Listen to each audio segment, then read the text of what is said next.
नमस्कार दोस्तों, मैं हूं विमलेश और मेरी कहानी। एक बार पार्क में बैठ कर के दो बुजुर्ग बातें कर रहे थे। दोनों बुजुर्ग को आपस में काफ़ी दोस्ती थी। रोज़ वो मॉर्निंग वॉक करते, शाम को फिर सैर पर निकल जाते और दोनों एक जगह पार्क में मिलते, बेंच पर बैठ कर के घंटों बातें किया करते थे। एक रोज़ की बात है कि अपने दोस्त से, मतलब अशोक बाबू राजेश बाबू से कहा कि हमारी पोती की शादी करनी है। हमारी पोती बीए पास है, जॉब करती है, सैलरी भी अच्छी है, उसकी लंबाई 5 फीट 6 इंच है, रंग गोरा है।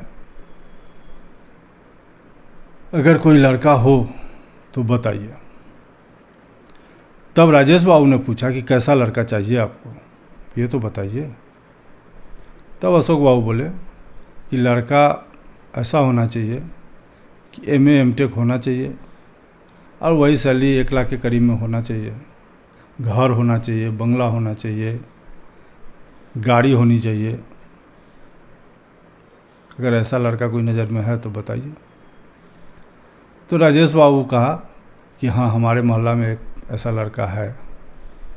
और भी कुछ चाहिए? तो उन्होंने कहा कि अगर है तो शादी कराइए, तो शादी पक्की करा दीजिए। तब राजेश बाबू ने पूछा कि और भी कुछ चाहिए तो अभी बोल दीजिए। तो कहा हाँ, एक बात तो कहना भूल ही गया था, उस लड़के को लड़का अकेला होना चाहिए, न उसका माँ होना चाहिए, न बाप होना चाहिए, और न बहन होना चाहिए, न भाई होना चाहिए। अगर ऐसा कोई लड़का है तो शादी करवा दीजिए। तो कहा हाँ हाँ, आप बिल्कुल सही कहा, ऐसा ही लड़का मेरे मोहल्ला में है। तो अशोक बाबू ने कहा तो फिर देर किस बात का, शादी पक्की करा दीजिए। तब जो राजेश बाबू थे उनके आंखों में आंसू भर गए और उन्होंने कहा कि क्या कहूँ, उसका भी यही शर्त है कि लड़की परिवार में अकेली हो, न उसका माँ हो, न बाप हो, और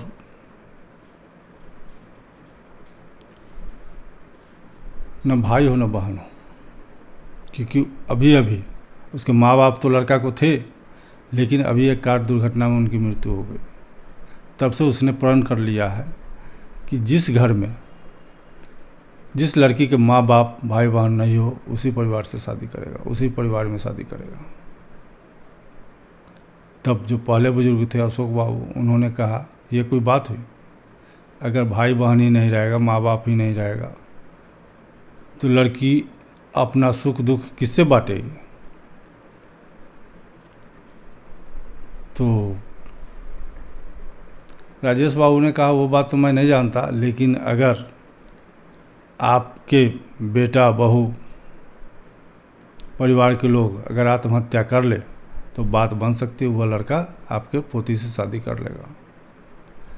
तब अशोक बाबू ने कहा कि क्यों, मेरा परिवार उसके चलते आत्महत्या करने जाएगा? तब राजेश बाबू बोले कि वाह दोस्त, अपना परिवार आपका अपना परिवार है और दूसरे का परिवार कुछ नहीं, दूसरे का परिवार परिवार नहीं है। इतना कहना था कि जो अशोक बाबू थे, जिनको चाहिए था कि पोती की शादी उसी घर में करेंगे जिसका माँ बाप नहीं हो, यह बात सुन करके उनका शर्म से आंखें झुक गया। इसलिए इस कहानी का सार यही कहता है कि अपने बच्चे को परिवार का अहमियत समझाए। अगर परिवार नहीं है, परिवार में कोई बुजुर्ग नहीं है, भाई नहीं है, बहन नहीं है, तो ना अपना खुशी शेयर कर सकता है वो किसी से, न दुख शेयर कर सकता है। परिवार अगर है तो बड़ा से बड़ा समस्या को आपस में हल किया जा सकता है, और अगर परिवार नहीं है तो किससे शेयर करेगा? इसलिए परिवार का अहमियत अपने बच्चे को समझाए। नमस्कार। कहानी छोटी सी थी, अगर अच्छी लगी हो तो लाइक और सब्सक्राइब जरूर कीजिएगा। कहते हैं ना, करो कुछ ऐसा कि दुनिया करना चाहे तुम्हारे जैसा। नमस्कार।